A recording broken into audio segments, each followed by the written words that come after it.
எனையாண்ட குருநாதன் பொற்பாதம் போற்றி இந்த ஜோதிட கலையை எனக்கு கற்றுக் கொடுத்த குருமார்களின் பாதம் தொட்டு உங்களையெல்லாம் சரவண பீடம் யூடியூப் சேனல் மூலம் சந்திப்பதிலே மற்றற்ற மகிழ்ச்சி.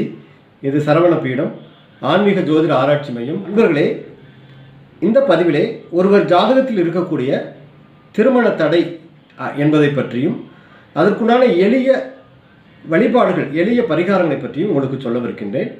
இந்த சேனலை சப்ஸ்கிரைப் பண்ணாமல் இருந்தீங்கன்னா ஒரு முறை சப்ஸ்கிரைப் பண்ணிக்கோங்க. அப்படியே பக்கத்தில் ஒரு பெல் சிம்பிள் வரும், அதை ப்ரெஸ் பண்ணிக்கோங்க. ஆல் பட்டன் ஒரு பட்டன் வரும், அதை ப்ரெஸ் பண்ணிக்கோங்க. அடுத்தடுத்து எங்கள் பதிவுகள் உங்களுக்கு கிடைப்பதற்கு அது மிகவும் வசதியாக இருக்கும். பிடிச்சிருந்தால் ஒரு லைக் பண்ணுங்கள், ஒரு ஷேர் பண்ணுங்கள், ஒரு கமெண்ட் பண்ணுங்கள். திருமணத்தடை பொதுவாக ஒரு ஜாதகத்தில் அமைப்பு 7வது பாவம் திருமணத்துக்குண்டான பாவம். அப்போ 7ஆம் இடம் பலமாக இருந்தால் திருமணம் சீக்கிரமாக நடந்துடும். 7ஆம் அதிபதி நல்ல பலமாக இருந்தால் சீக்கிரம் திருமணம் நடந்துடும். 7ஆம் இடத்தை குரு பார்வை பார்க்குற அமைப்பு இருந்தாலும் திருமண தடை வராது. அதில் ஒரு சில ஜாதகத்தில் பார்த்தீங்கன்னா 3, 7, 9 பாவங்களில் பாவ கிரகங்கள் இருப்பது. லக்னத்துக்கு 3ஆம் இடம், லக்னத்துக்கு 7ஆம் இடம், லக்னத்துக்கு 9ஆம் இடம். இந்த 3ஆம் இடம் தைரிய வீரிய ஸ்தானம், முயற்சி ஸ்தானம்.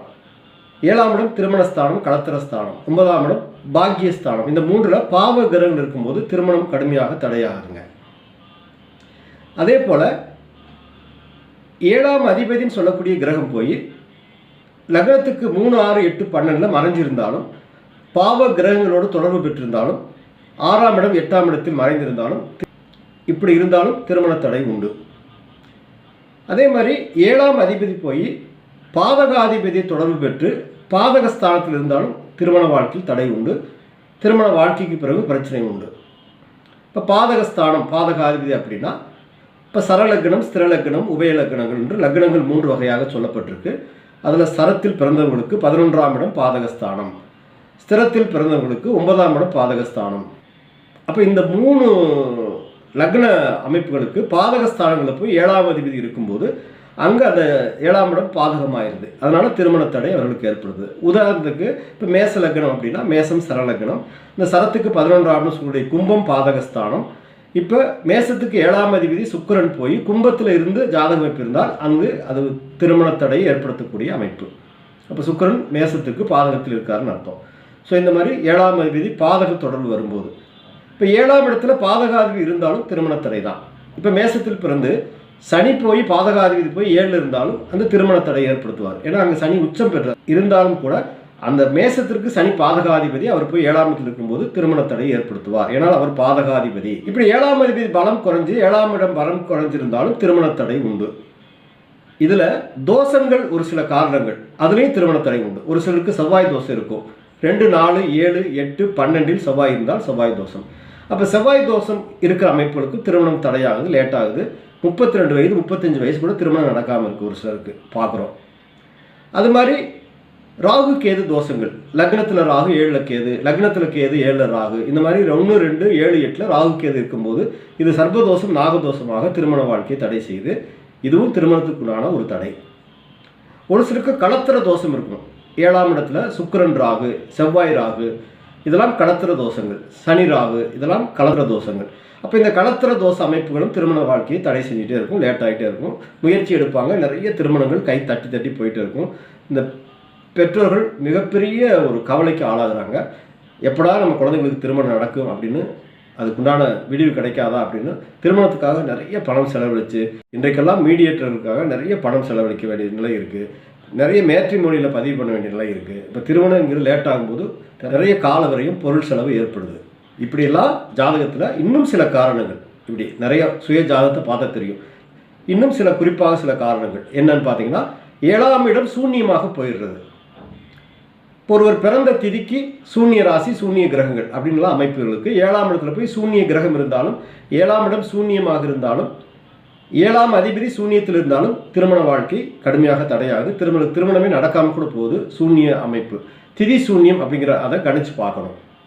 இப்போ உதாரணத்துக்கு ஒரு பஞ்சமியில் பிறந்தார் அப்படின்னா அவர் பிறந்த பஞ்சமி திதிக்கு மிதுனம், கன்னி, சூன்ய ராசி.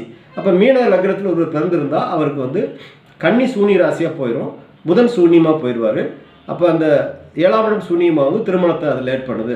ஒரு சிலருக்கு அந்த அமைப்புகளும் இருக்குது. ஸோ பல வகையில் திருமண தடை இருக்குது. இதில் குறிப்பாக சில விஷயங்களை சொல்லியிருக்கேன். இந்த மாதிரி உங்கள் ஜாதகங்களில் திருமண தடை இருக்கும்போது நீங்கள் செய்ய வேண்டிய எளிய பரிகாரங்கள். பணம் செலவழித்து நிறைய பரிகாரங்கள் பண்ணுறாங்க, நிறைய பூஜை புனஸ்காரங்கள் இதெல்லாம் பண்ணுறாங்க. பொருள் செலவு செய்ய முடிகிற அமைப்புள்ளவர்கள், பணம் செலவு செய்ய முடியாத நிலை இருப்பவர்கள் நிறைய பேர் இருக்காங்க.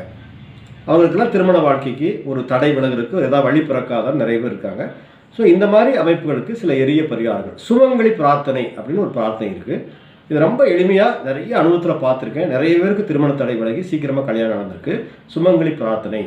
உங்கள் வீட்டில் ஒரு சுமங்கலி பிரார்த்தனை, அந்த திருமணம் ஆகாத பெண்களோ ஆண்களோ இதை தொடங்கி செய்யணும். வீட்டில் இது செய்யவே நல்ல மாற்றங்கள் கிடைக்கும். கோயிலில் கூட செய்யலாம். இந்த மாதிரி சுமங்கலி பிரார்த்தனைக்குரிய தெய்வங்கள் மகாலட்சுமி, கௌரி, இந்த மாதிரி தெய்வங்கள். இப்போ கோயிலில் போய், லட்சுமி இருக்கிற கோயிலில் போய் வெள்ளிக்கிழமை சுமங்கலி பிரார்த்தனை தொடங்கி ஒரு 9 வெள்ளிக்கிழமை தொடர்ந்து சுக்கிர ஓரைன்னு சொல்லக்கூடிய அந்த நேரத்தில் அந்த தெய்வத்துக்குண்டான நல்ல ஒரு பிரார்த்தனை வழிபாடு செய்து சுமங்கலிகளுக்கு தானம் கொடுக்கலாம். இந்த மாதிரி சுமங்கலி பிரார்த்தனை என்பது 9 வெள்ளிக்கிழமை தொடர்ந்து நீங்கள் ஏதாவது ஒரு மகாலட்சுமி இருக்கக்கூடிய கோயில் அல்லது கௌரி இருக்கக்கூடிய கோயில், இந்த 2 தெய்வங்கள், அந்த மாதிரி தெய்வங்கள் உங்கள் வீட்டில் உங்கள் ஊருக்கு பக்கத்தில் இல்லை அப்படின்னா நீங்கள் வீட்டிலேயே கூட செய்யலாம். வெள்ளிக்கிழமை காலை சுக்கிர ஓரைன்னு சொல்லக்கூடிய அந்த 6 to 7 அந்த நேரத்தில் இந்த மாதிரி கோயில்கள்லையோ வீட்லேயோ ஒரு வழிபாடு. கோயில் இருந்துச்சுன்னா கோயிலில் போய் அந்த அம்பாளுக்கு ஒரு நெய்வேத்தியம் வைத்து பிரார்த்தனை செய்து நல்ல ஒரு பூஜை செய்து, இந்த மகாலட்சுமினா மகாலட்சுமி மந்திரங்கள், கௌரினா கௌரியுடைய மந்திரங்கள் படிக்கலாம். இல்லை வீட்டில் செய்கிற மாதிரி தான் அந்த மகாலட்சுமி படமோ இல்லை கௌரி படமோ வீட்டில் வச்சு ஒரு தலவாடலை போட்டு ஒரு நெய்வேத்தியம் வச்சு, ஒரு சர்க்கரை பொங்கலை ஏதோ ஒரு நெய்வேத்தியம் வச்சு, ஏதோ ஒரு நெய்வேத்தியம் வைத்து நல்ல இந்த மந்திரங்கள் படிக்கிறது, லட்சுமியுடைய மந்திரங்கள், கௌரி மந்திரங்கள், அது படிக்க படிக்க படிக்க நல்ல தீர்வுகள் கிடைக்கும். இது 9 வெள்ளிக்கிழமை தொடர்ந்து செய்யணும்.